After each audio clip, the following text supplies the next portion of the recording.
When any of you sin in that you have heard a public adjuration to testify, and although able to testify as one who has seen or learned of the matter, do not speak up, you are subject to punishment.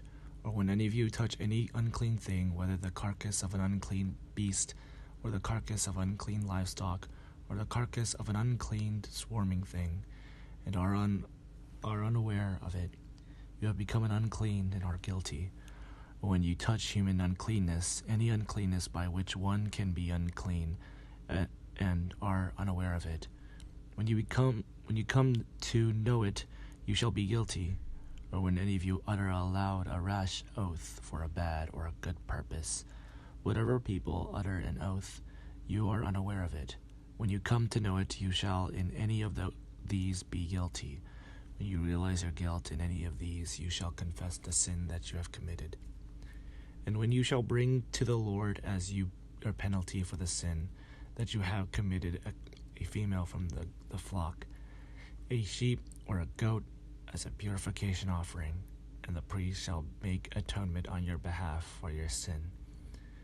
But if you cannot afford a sheep, you shall bring to the Lord as your penalty for the sin that you have committed 2 turtle doves or 2 pigeons, one for a purification offering, and the other for a burnt offering.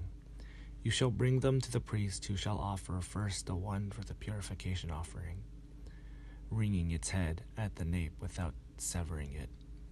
Ye shall sprinkle some of the blood of the purification offering on the side of the altar, while the rest of the blood shall be drained out at the base of the altar. It is a purification offering. The second he shall offer for a burnt offering, according to the regulation. Thus the priest shall make atonement on your behalf for the sin you have committed, and you shall be forgiven. But if you cannot afford 2 turtle doves or 2 pigeons, you shall bring as your offering for the sin that you have committed 1/10 of an ephah of choice flour for a purification offering. You shall not put oil on it or lay frankincense on it, for it is a purification offering.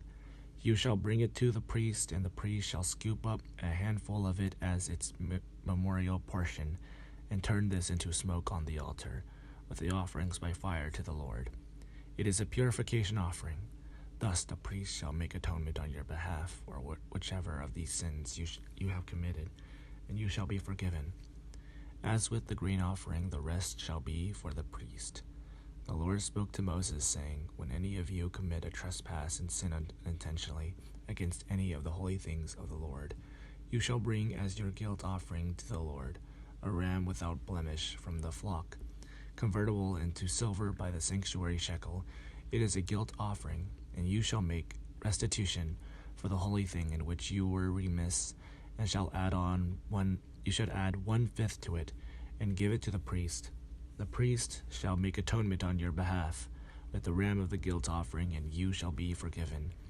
If any of you sin without knowing it, doing any of the things that by the Lord's commandments ought not to be done, you have incurred guilt and are subject to punishment.